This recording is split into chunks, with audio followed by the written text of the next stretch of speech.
नमस्कार, Kanchan kitchen recipe मध्ये आपल्या सर्वांचं मनापासून स्वागत आहे. आज काय बनवायचं? आज आपण मूग डाळीचा ढोकळा बनवूया. पौष्टिक आहे, लहान मुलांच्यासाठी खूप छान. मग आता प्रथम काय करूया, मी 1 वाटी मुगाची डाळ भिजत घातली होती. हे पहा, या ठिकाणी जेवढं तुम्हाला हवं आहे तेवढं तुम्ही करू शकता, याच्यामध्ये मोजमाप नसतं. आता या ठिकाणी मी 1 वाटी घातलेली आहे स्वच्छ धुवून. आणि आता काय करायचं, प्रथम आपण मी या ठिकाणी 1 छोटी वाटी रवा घेतलेला आहे, त्याच्यामध्ये दही घालायचं. दही थोडं आंबट असेल तर छान. समजा तुमच्याकडे जर दही नसेल तर म्हणजे तर तुम्ही त्या ठिकाणी लिंबू वापरू शकता. आता या ठिकाणी मी दही घातलेलं आहे आणि हे चांगलं हलवून 1-5 मिनिटं मिश्रण असंच ठेवायचं. ताक असेल तर ताक सुद्धा चालतं.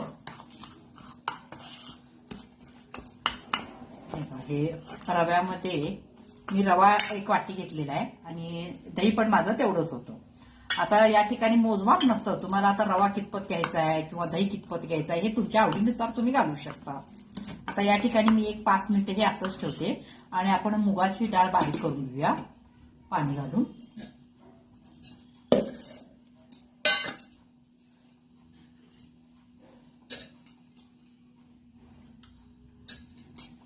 मुगाची डाळ पण 1 वाटी भिजत घातली होती मी. 2-3 तास चाललंय भिजत घातलं तरी.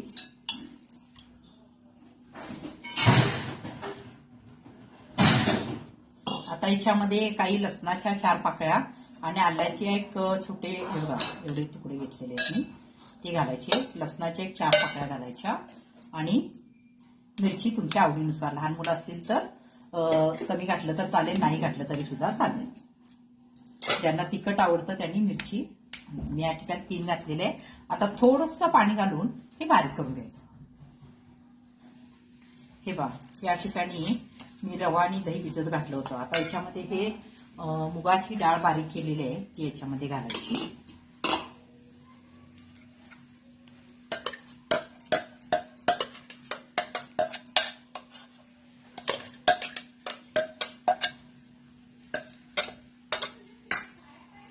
आणि याच्यामध्ये काय करायचं, मी 1 गाजर किसून घेतलेला आहे आणि कोथिंबीर बारीक चिरलेली याच्यामध्ये घालायची.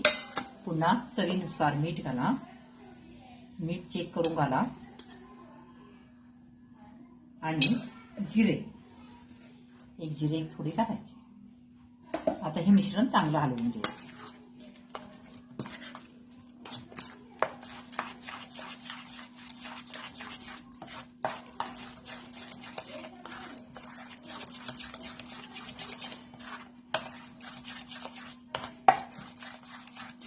एकसारखं पूर्ण हलवून घ्यायचं.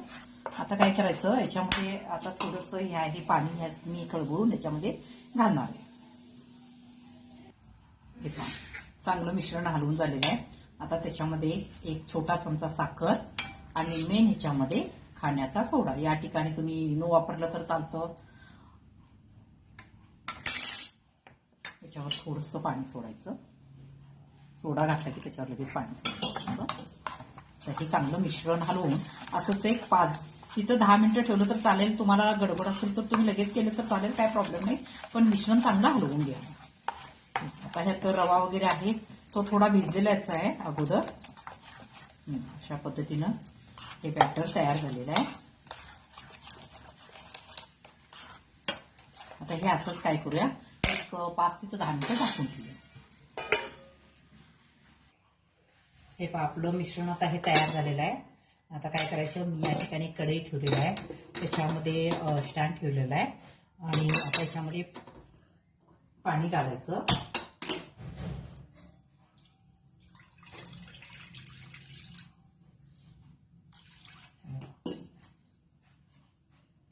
आणि त्याला मी प्लेट घेतलेलं आहे, त्याला तेल लावलेलं आहे. आता हे असं याच्यामध्ये बरोबर बसतं पीठ. आता याच्यामध्ये हे घालायचं मिश्रण.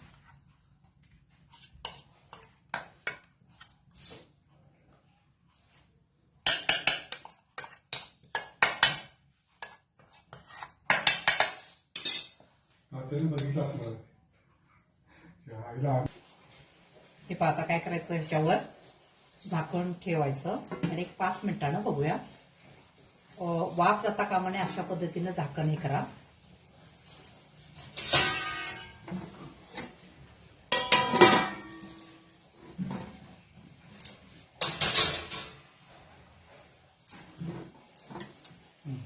याच्यावर असं ओझं वगैरे काहीतरी ठेवलं तरी चालतं. माझी ताट आहे व्यवस्थित, वाफ जाणार नाहीये. एक 2-3 मिनिटानं बघा पाणी म्हणजे खाली कमी झालं असेल तर वगैरे, आणि मग पाहूया.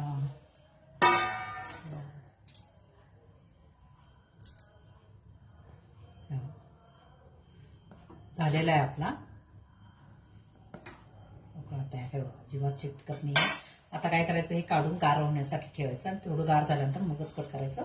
गॅस बंद करते मी आता.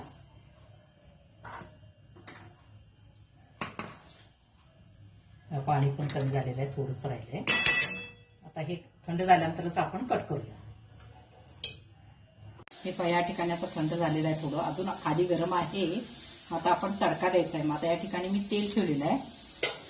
त्याच्यामध्ये आता जिरे मोहरी घालूया.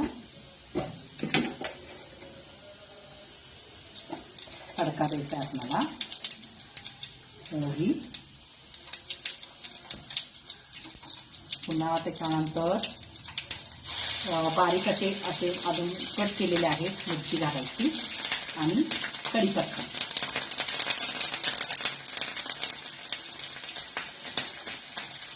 आता गॅस बंद करायचा आणि 2 सेकंद थांबायचं.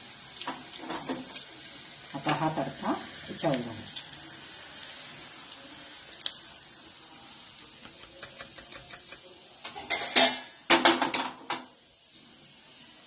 चांगलं पसरून घ्यायचं.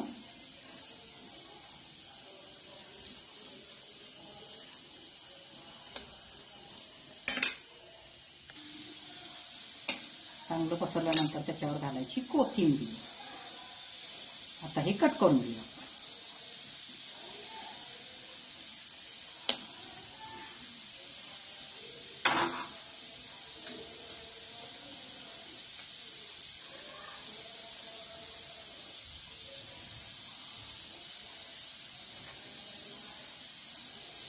आपण आता ह्याच्यावर तेलाची फोडणी दिल्यामुळे काय होतं, आपण ज्या वेळेला कट करतो त्यावेळेला कट जे केलेलं असतं त्याच्यामध्ये तेल वगैरे उतरलं जातं.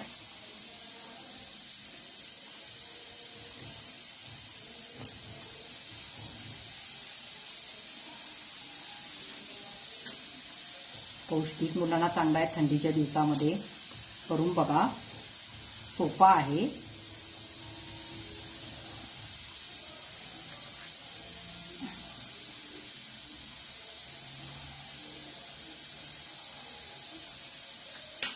आता हे काढून टाकतो तुम्हाला.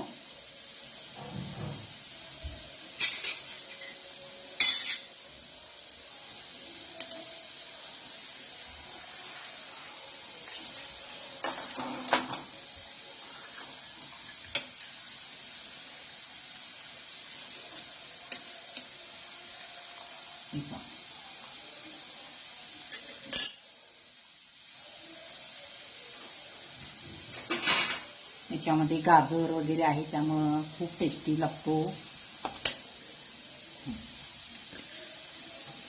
एकदा करून बघा.